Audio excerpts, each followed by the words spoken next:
감사하는 맥주 감사주일 감사합니다. 예루살렘 사단이십니다. 사랑합니다. 감사합니다. 축복합니다. 아멘. 기도합니다. 걸어가시고 은혜로우신 아버지 하나님 감사와 찬양과 영광을 올립니다.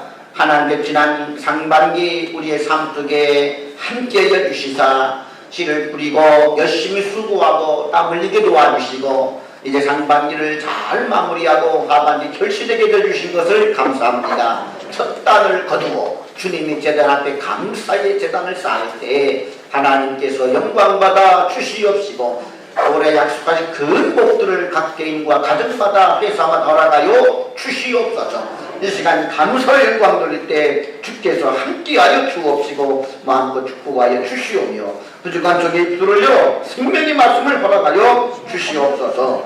예수님 이름으로 기도하옵나이다. 아멘. 오늘 요절 말씀 전도서 4장 12절 말씀 우리 큰 목소리로 함께 읽어보겠습니다. 전도서 4장 12절 시작. 한 사람은 패하겠거니와 두 사람이면 맞설 수 있나니 세 겹줄은 쉽게 끊어지지 아니하느니라. 아멘. 오늘은 이 본문 말씀으로 더불어 사는 행복이라는 제목으로 함께 은혜를 나누겠습니다. 오늘 본문은 사람이 더불어 살며 하나님이 주시는 복을 누리는 행복에 대해서 가르쳐주고 있는 말씀입니다. 인간은 원래 더불어 사는 존재로 창조되었습니다. 이 시간 전도서를 통해 들려주시는 하나님의 음성을 듣고 서로에게 힘이 되는 승리의 삶을 살아가는 우리 관명교회 모든 성도들 되어주시기를 주님의 이름으로 축원합니다. 첫째로 서로 붙들어 주라. 우리 다 함께 우리 9절 말씀 10절 같이 크게 읽어봅니다. 시작. 두 사람이 한 사람보다 나으면 그들이 수고함으로 좋은 상을 얻을 것입니다. 혹시 그들이 넘어지면 하나가 그 동물을 붙들어 일으키려니와 홀로 있어 넘어지고 붙들어 일으킬 자가 없는 자에게는 화가 있으리라. 따라합시다. 서로 붙들어주자. 서로 붙들어주자. 우리 여자 성도님들이 서로 하면 우리 남자 성도님들이 붙들어주자 합니다. 시작. 서로 붙들어주자. 별로 좋아가 안 이루어지는 것 같아요. 그래가지고 잘 붙들어주지 못할까. 다시 한번 시작. 서로 붙들어주자. 네, 서로 붙들어주시기를 축원합니다. 전도서 8장에 보게 되면 이렇게 나오죠. 3장 8절에 보면 어떤 사람은 아들도 없고 형제도 없이 홀로 있으나 형제도 없고 아들도 없다는 것이죠. 그의 모든 수고의 끝이 없도다. 또 비록 그의 눈은 부유를 족하게 여기지 아니하면서 이르기를 내가 누구를 위하여는 이같이 수고하고 나를 위하여는 행복을 누리지 못하게 하나니가 하였도다. 이것도 헛되어 불행한 노곤이라. 이게 무슨 말이냐면은 어느 사람이 끝도 없이 수고한다는 거예요. 끝도 없이 땀 돌리고 끝도 없이 수고하고 끝도 없이 일해서 재물을 모은다는 것입니다. 그런데 형제도 없고 가족도 없고 자식도 없어요.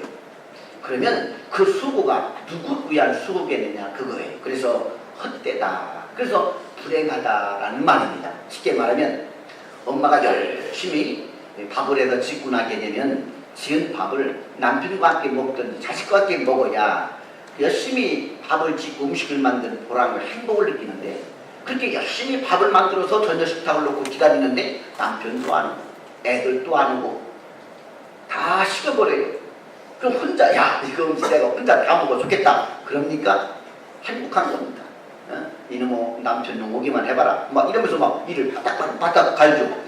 그리고 스트레스 받아서 먹는 음식은 또 살이 떼고 배만 그냥 배둘레미 돼버리고 그렇게 되는 거 아닙니까? 그 우리는 열심히 남자가 열심히 수고하고 땀을 직장 다니는 번 물질이 있다고 한다면 나누어줄 아내가 있고 자식이 있을 때 행복하고 보람이 있는 거예요. 큰 집을 샀어도 함께 누울 사람이 있어야 행복한 것이에요. 할렐루야. 그런데 사람이 없다고 한다면 이 불행하다는 것입니다. 그러므로 뭐라고 얘기하느냐. 한 사람, 두 사람이 한 사람보다 낫다. 그들의 수고함으로 좋은 상을 얻을 것이다. 할렐루야. 아멘. 왜 그렇습니까? 인간은 더불어 사는 존재이기 때문입니다. 창세기 보니까 하나님이 인간을 만드실 때 아담을 만드셨어요. 그런데 그 독차하는 것을 보시고 좋지 않게 여기시며 내가 붓는 배필을 지으라 해서 아내를 여자를 만들어 가정을 이루고 부부를 만들어서 하나를 만들어 버려요. 동양에서도 사람 인자를 쓸 때 한 사람이 지배되어 있는 서로가 지배되어 있는 모습 서로 더불어 사는 존재다라고 사람 인자를 썼습니다. 따라합니다. 사람은 더불어 산다. 그래요. 서로 더불어 살고 서로 붙잡아주는 존재다라는 사실입니다. 이는 다른 말로 하면 인간은 서로 도움이 필요한 존재다라는 것이지요. 사람이 더불어 산다는 것은 서로 무언가 한 가지씩은 부족하게 되고 부족한 것을 채워주고 살 수 있는 존재다. 바꿔 말하면 인간은 그만큼 연약한 존재이다. 할렐루야. 연약하기 때문에 도움이 필요한 것입니다. 내가 연약하기 때문에 함께 더불어 살아야 된다는 사실입니다. 할렐루야. 그럴 때 행복도 증진이 되고 삶의 보람도 있어지게 되고 기쁨이 있고 그리고 살아가는 희망이 생기게 되는 것입니다. 우리 신앙의 여정도 마찬가지입니다. 그리스도인들은 광야와 같은 세상에서 거룩한 순례의 길을 가는 사람들입니다. 그 순례의 길은 많은 유혹이 따릅니다. 죄의 구렁텅이에 빠질 수도 있습니다. 치열한 생존 경쟁에서 실패해서 낙심하고 낭망할 때도 있습니다. 또 사람들에게 배신을 당하며 이용당하며 만신창이가 될 때도 있습니다. 더 이상 살고 싶지 않아서 세상을 등지고 떠나고 싶은 자살충동을 느끼기도 합니다. 너무 외롭고 슬퍼서 견딜 수 없는 고통 속에 잠길 때도 많습니다. 그러므로 뜬 눈으로 밥을 세우며 새벽에 오는 것을 두려워하는 사람들도 있습니다. 이때 나를 붙들어줄 신앙의 동지가 필요합니다. 이때 자기를 붙들어 일으켜줄 수 있는 동무가 있다고 한다면 그 사람 행복한 사람입니다. 그런데 내가 쓰러지고 내가 지쳤을 때 나를 붙들어줄 동반자, 나를 붙들어줄 동역자, 나를 붙들어줄 삶의 동지가 없다고 한다면 그는 불행에 빠지는 것입니다. 여러분, 내가 너무 힘들고 어려울 때 정말 다가와서 내게 손 내밀어 주면서 친구야, 나의 사랑하는 아내요, 나의 사랑하는 남편이요, 이렇게 붙들어줄 동반자가 정말 여러분 중에는 있습니다.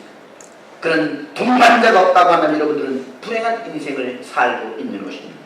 이렇게 오늘 주일날 같은 경우, 자 친구야 우리 한번 밥 먹으러 가자, 이렇게 내게 다가와서 이렇게 요청할 수 있는 사람, 이렇게 주일이 되고 주일이 됐는데도 누구 한 사람 전화가 와서 우리 어디 밥 먹으러 가자 이렇게 말하지 않는 그 친구가 주위 없다고 한다면 그 사람은 한 번 인생을 다시 한번 생각해 봐야 됩니다.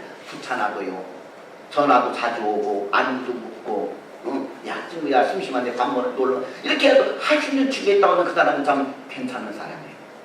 아멘. 좀 귀찮아도 그런 사람이 있어야 될 줄로 믿습니다. 제가 요즘 갱년기에 관계된 책들을 보니까 그런 얘기를 하더라고요.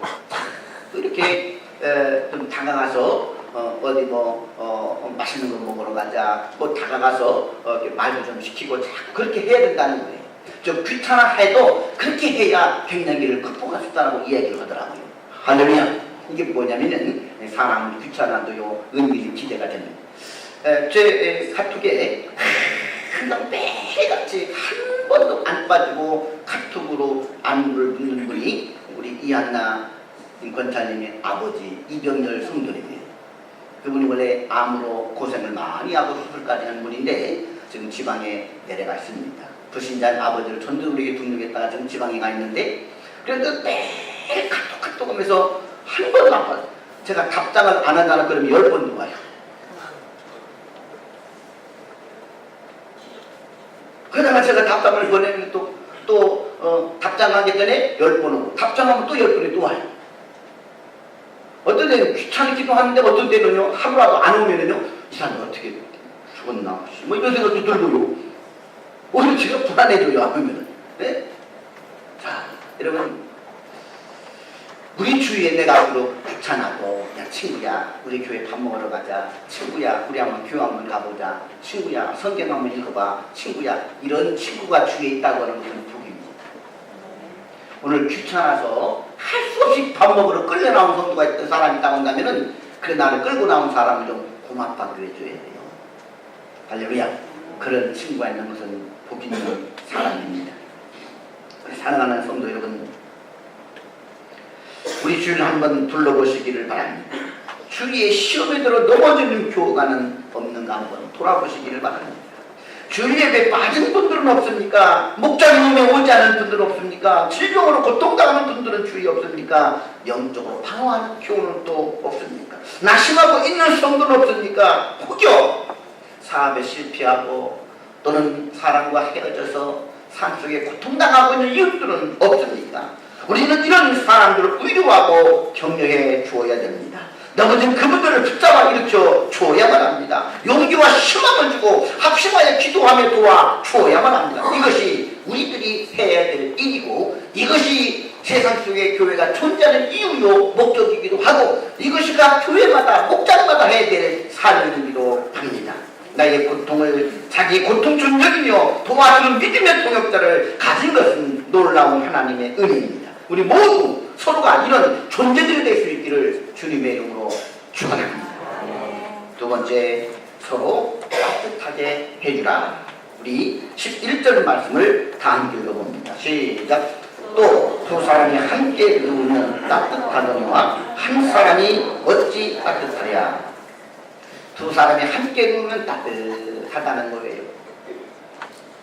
그런데 두 사람이 떨어져 있으면 어찌 따뜻하랴. 함께 눕는 두 사람은 남편과 아내를 생각할 수가 있습니다. 그러나 본문은 팔레스타인 지역을 여행하는 그런 여행자들을 가리키는 것으로 볼 때 밤이 되면 팔레스타인 땅이 극도로 추워집니다. 온도가 내려갑니다. 여행자들이 들판에서 텐트를 걸치고 잠을 자게 될 때 추워서 얼어 죽을 수도 있습니다. 이럴 때 함께 여행자들이 붙어 있으면 서로 따뜻하게 해주고 그 추위를 견뎌낼 수가 있다는 것입니다.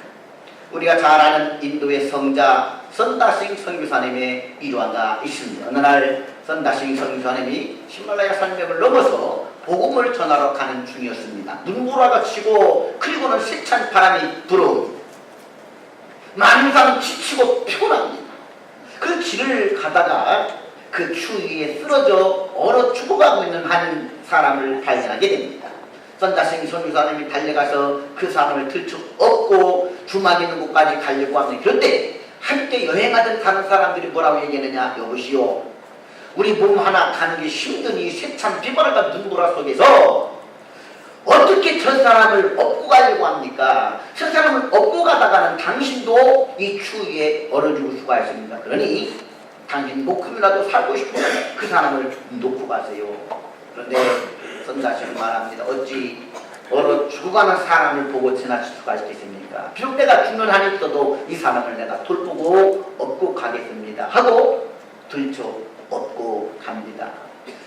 그런데 이 선다싱은 사람을 들쳐보더니 몸도 느릴 걸음도 느려집니다. 같은 여행을 가진 사람들이 앞서서 지나갑니다. 근데 얼마를 가다가 보니 앞서 갔던 사람들이 길에 또 쓰러져 있어요. 왜 그러냐? 너무 추워서. 근데 선다싱은 무사히 히말라야 산맥을 넘어갑니다. 왜 그러느냐?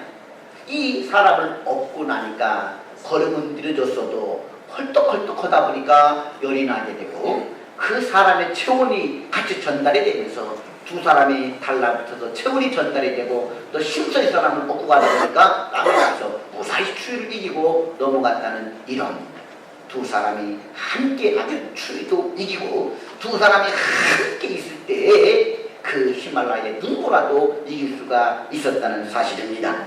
그래서 바울은 이렇게 말합니다. 만일 한 지체가 고통을 받으면 모든 지체가 함께 고통을 받고 한 지체가 영광을 얻으면 모든 지체가 함께 즐거워하느니라. 우리의 형제 자매가 어려운 가운데 있을 때 마음을 같이 해서 서로 위로하고 격려하고 함께 아픔을 나누어야 되는 것입니다. 우리 사랑하는 성도 여러분, 우리는 모두가 서로 필요한 존재들입니다. 뭔가 한쪽 옆구리가 쉽니다. 이럴 때 함께 하기를 축원합니다. 함께 걷고 함께 일하고 함께 돌보는 우리 성도들 되기를 주님의 이름으로 축원합니다. 우리는 함께 이기는 선택한 형제 자매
함께 이 길을 힘있게 걸어가는 우리 성도들 되기를 축원합니다. 그래서 하나님께서 우리에게 함께 이 험한 세상을 살아갈 수 있도록 이 길을 능히 승리하게 살아갈 수 있도록 가정을 주셨습니다. 가정에서 우리는 가족들로부터 위로를 받습니다. 격려를 받고 또 쉼도 얻습니다.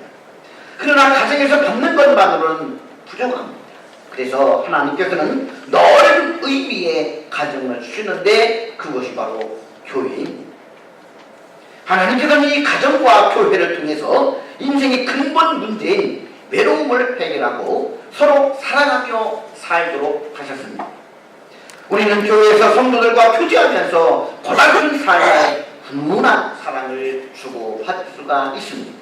이런 의미에서 가정과 교회는 하나님 우리에게 주신 삶의 보금자리입니다.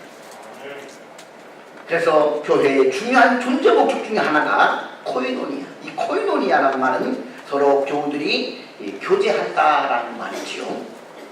가슴 아픈 이야기를 들려주고 함께 아파하며 또 좋은 소식을 서로 나누며 함께 기뻐하며 또 기도해주고 서로 기도를 받는 그와 같은 삶을 나누는 것을 말합니다. 그 일을 교회가 해야 되고 교회에 지친 우리 한 사람 한 사람이 해야 하는 일들입니다.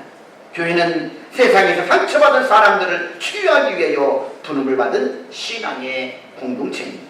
그러므로 교회의 모든 성도들은 서로를 따뜻하게 해주는 서로 도우미가 되어야 합니다. 말 한마디 해도 따뜻한 말을 해야 됩니다.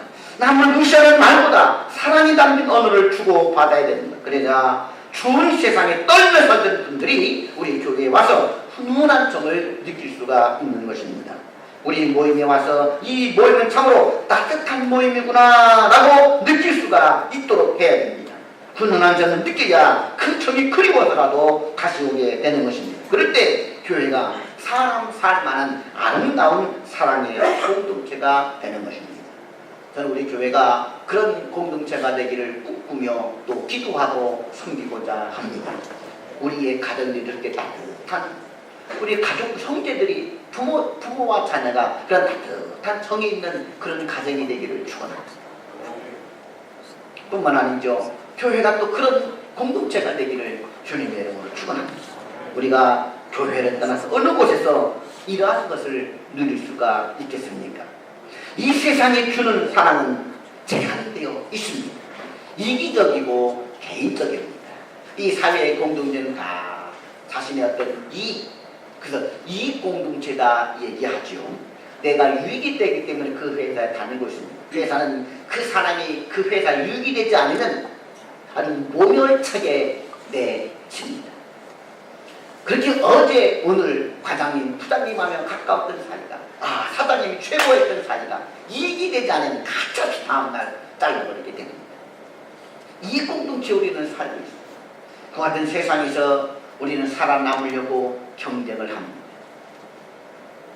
그러다 보니까 찢기고 상하게 됩니다.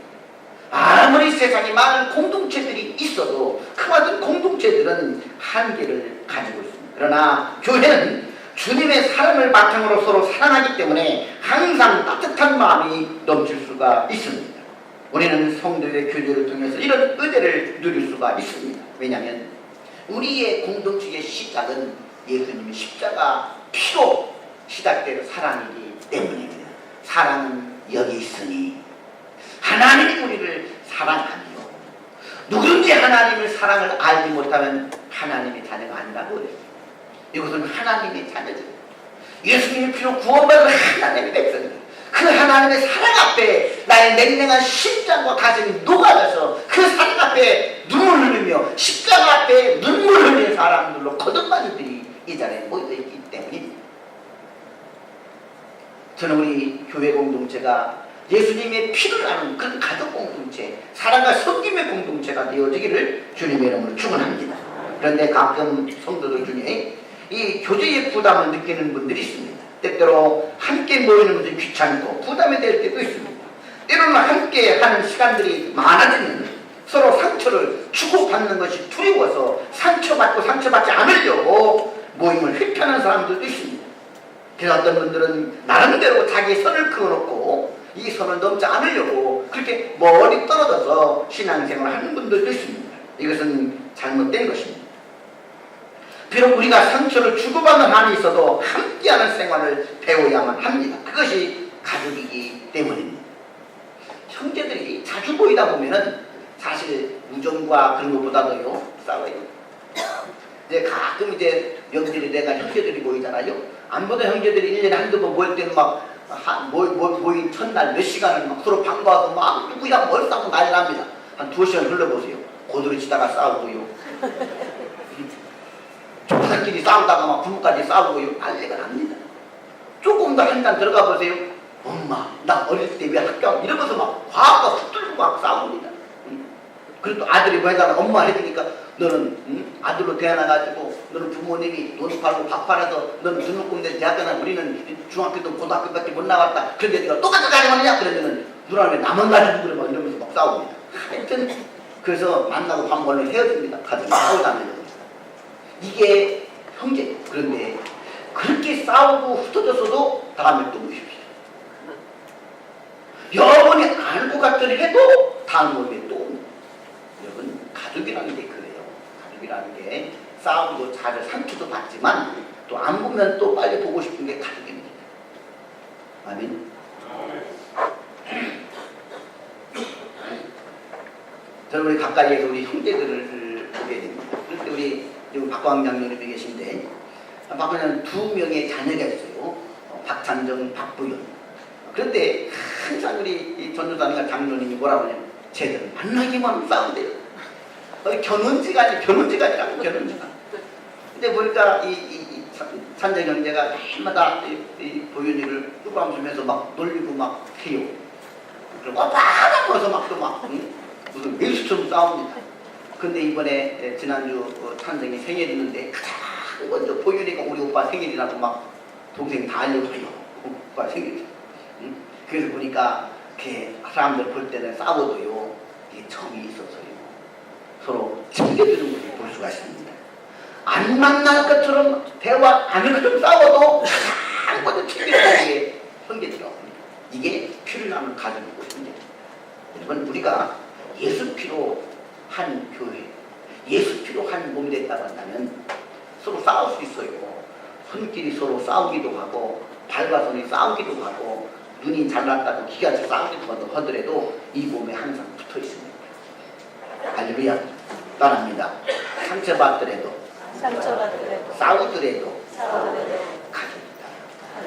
이게 교회의 공동체입니다.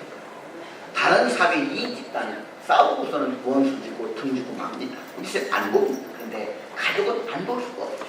그래서 나는 더 깊어 교회 공동체에 깊어지게 되면 뭐 상처받고 상처 주는 것도 싫어서 나는 거리를 둔다. 이것은 잘못된 거예요. 여러분 형제 가족이 서로 모이면 싸워서 안 모인다 이러고 등지게 되면 가족입니까? 그건 가족이 아닙니다. 가족은 상처 주고 받더라도 모이고 할렐루야. 함께 교제하고 아멘. 또 함께 터놓고 이야기를 할 수 있는 게 그게 바로 가족인 줄로 믿습니다. 옛말 그랬잖아요. 부부싸움은 칼로 물베기다. 큰 칼로 물을 베 또 합쳐지게 되어 있습니다. 우리 싸움을 안고 사는 게 이상하죠. 싸우더라도 함께 그 합쳐지게 부부 아닙니까?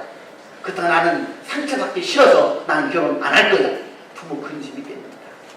아멘. 우리의 부모님은 하나님이잖아요. 성도끼리 서로 상처 주고받기가 싫어서 나는 아예 공동체 속에 안전한 그럼 우리 하나님이 슬퍼하는 것입니다. 30일, 40일, 50일에도 혼자 사는 아들, 딸들 보면은 부모님 걱정되잖아요. 결혼해서 지지고 먹고 싸우더라도 제가 결혼만 했으면 죽었다. 할렐루야. 그랬습니다, 여러분. 우리 교회 공동체는 바로 그런 것입니다. 그러면서 서로 사랑하는 법을 배워나가고, 할렐루야. 갈등을 해소하는 법을 배워나가게 되는 것. 그래서 성숙해지는 것, 그게 바로 교회인 줄로 믿습니다. 처음에는 부담도 되고 힘들기도 하지만 서로를 진심으로 섬기고 섬김을 받다 보면 성도의 교제가 얼마나 귀하고 아름다운지를 알게 됩니다. 우리 교회가 서로 따뜻하게 서로 사랑하는 그런 공동체가 되기를 주님의 이름으로 축원합니다. 이번 여름역에 바로 그런 공동체의 습을 배우는 것이지. 서로 이렇게 한 조가 되면은 괜히 막 혼자 있고 싶은데 카톡으로 초대하고 괜히 알지도 못하는 사람들이 막 누구라고 막 전화가 오고 그러면 또 신경질 나가지고 또 카톡방을 탈퇴하면 또 초대하고 시끄럽다니까 또 초대하고 나는 제발 이번엔 나가지 마세요 이러기도 하고요. 그렇게 해줄 수 있는 사람이 있다는 걸 얼마나 복입니다.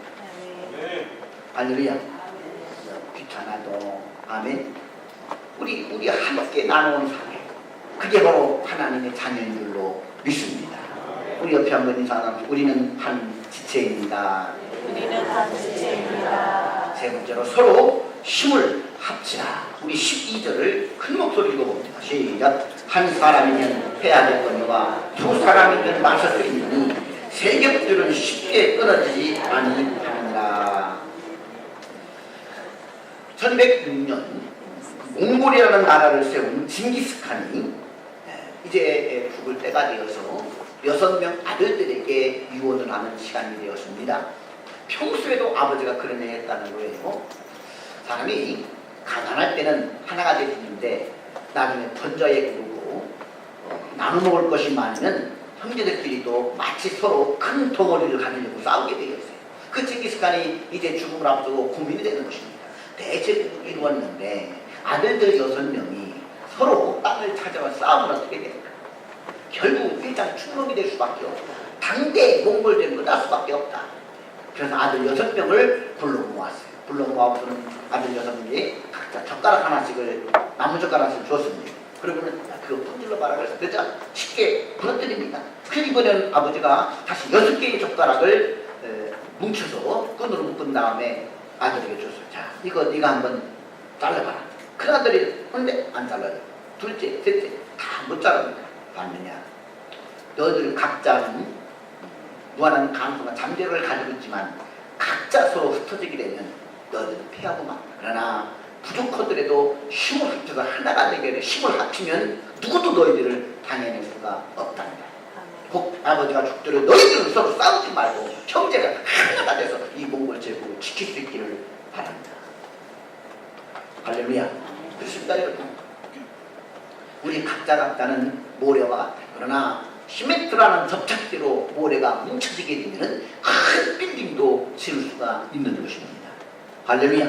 그 시멘트하고는 접착제가 뭐냐? 예수님의 그 뜨거운 사랑의 피죠. 우리 예수님이 뜨거운 사랑의 피를 접착제로 떼서 모래와 같은 물들이 하나로 뭉치면 콘크리트가 될 줄로 믿습니다. 서로 힘을 합치게 되면 이길 수가 있습니다. 저는 가끔 이 동물의 왕국이라는 프로를 보게 되면은 사자들이, 맹수들이 사냥을 하는 모습을 보게 됩니다. 저기에 이렇게 물소라든지 얼룩말들이 있어요. 그러면은 사자가 호시탐탐 먹이를 노립니다. 그런데 아무리 자기보다 약해도 모여있는 무리에게는 다가가지 못해요. 다가갔다가 사냥이 실패하고 자기가 상처받을 수도 있습니다. 그러다가 어느 놈에게 달려드느냐? 혼자 무리에서 떨어진 그런 새끼라든지 부상한 검 같은 소라 얼룩말이 있으면은 그걸 달려가서 딱 붙여서 사냥을 합니다. 한참을 기다려도 무리에서 낙오가 되는 놈이 없으면은요 사자가 슬슬 사냥을 시작하는데 큰 무리를 쫓아가서 중앙을 싹 파고들면 그러면 두 갈래를 나눠줘요. 두 갈래를 나눠주면 또 이쪽 무리를 가운데를 확 들어가면은 또 두 무리한테 흩어져요. 몇 번을 무리 속을 휘짓고 다니다 보게 되면 나중에 떨어지는 놈이 뒤에 처지는 놈이 있습니다. 그를 달려붙어가지고 먹이를 사냥합니다. 사탄 마귀도 마찬가지예요. 성도들이 일심동체가 되어 서로 협력하고 하나의 공동체를 이루면 아무리 강한 사탄 마귀라도 능히 데려갈 수가 있습니다. 그런데 아무리 잘난 사람이라 하더라도 혼자 무리에서 떨어져 있다가 보게 되면 사탄 마귀의 공격의 대상이 되고 사탄 마귀의 시험에 걸릴 수가 있습니다. 그래서 우리는 하나가 되어야 됩니다. 힘을 뭉쳐야 되는 것입니다. 서로 힘이 되어질 때 그 사람은 강한 사람이 될 줄로 믿습니다. 부부도 마찬가지예요.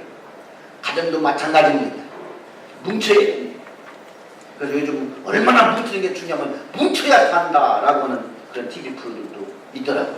우리 한번 옆 사람 한번 인사 나눕시다. 뭉쳐야 산다. 뭉쳐야 산다. 아멘.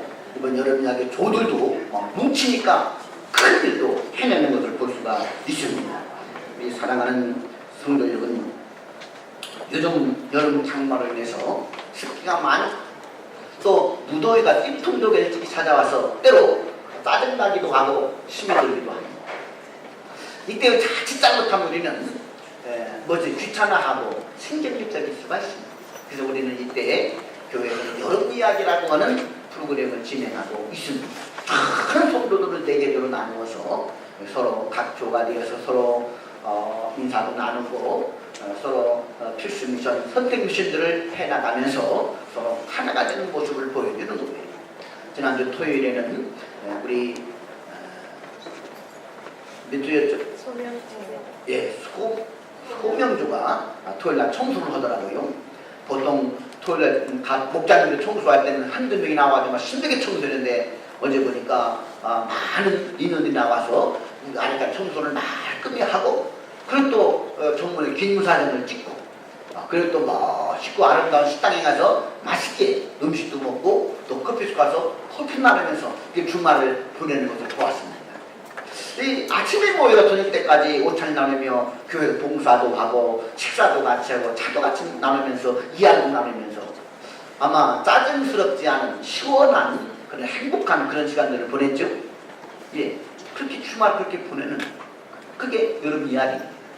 그래서 우리는 하나가 되는 법을 배우고 서로 돕는 법을 배우게 되고 힘을 합하는 것을 배우게 되고 위로하는 법을 배우게 됩니다.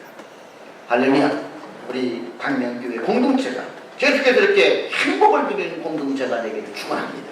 특별히 오늘은 맥주감사주일로서 전반기 모든 일들을 마무리하며 또 하반기 시작하기에 특주 모여서 하나님의 첫 예물로 감사를 드리고 잔치하는 날입니다. 우리만 잔치할 수가 없어서 각 조별로 2가지씩 맞는 음식을 마련해 와서 식당에 함께 뷔페로 우리 온 성도들과 함께 함께하고 그리고 이웃들을 밥 먹으러 가자 이렇게 가볍게 초청을 해서 함께 식사를 나누면서 오찬을 나누면서 우리의 삶의 모습을 우리 광명교회 공동체의 모습 이웃들이 오픈하고 이렇게 우리는 신앙생활을 한다 이야기를 나누면서 그리고 행복한 시간을 가지려고 이런 축제도 준비했습니다. 따라합시다. 밥 먹으러 가자. 별거 아니잖아요. 밥 먹으러 교회 다니는 친구가 교회에 밥 먹으라 그러면은 밥만 먹으러 간다고 생각도 안 해요. 다 오는데 성경책 가지고요. 예배드릴 거지 묻기도 합니다. 근데 예배드리려고 하면 안 하고요. 밥 먹으려면 좀 초청하기 쉽잖아요. 우리 함께 그냥 가볍게 식사같이 하자는 거예요. 할렐루야. 또 예배가 몇 시, 11시부터 밥은 몇 시면 12시면 12시에 오는 분들도 괜찮아요. 예배 안 들어 12시에 밥만 먹고 와도 됩니다. 아멘. 그러다 보게 되면은 이제 나중에는 또 예배당에 들어올 수도 있고 아멘. 교회 마당만 한번 봐줘가도 은혜가 되는 것입니다. 아멘. 서로 톱으로 사는 공동체, 이웃과 함께하는 공동체, 가족이 그런 공동체가 되고 우리 교회가 그런 공동체가 되고 서로 붙들어주고 서로 위로하고 힘있게 해주고 사랑과 선정을 나누는 그런 행복한 삶을 살아가는 우리 모두가 되기를 주님의 이름으로 축원합니다. 기도하겠습니다. 사랑과 은혜가 풍성하신 아버지 하나님, 우리는 서로 도움이 필요한 존재임을 고백합니다. 서로 붙들어주는 관계가 되어지게 도와주시고 서로 따뜻하게 해줄 수 있는 그런 따뜻함을 가지게 하여 주옵시고 서로 힘이 될 수 있도록 도와주시기를 원합니다. 그런 교회로, 그런 이웃들로, 그런 가정들로 성장해 나가도록 하나님 은혜 베풀어 주시옵소서. 예수님 이름으로 기도하옵나이다. 아멘.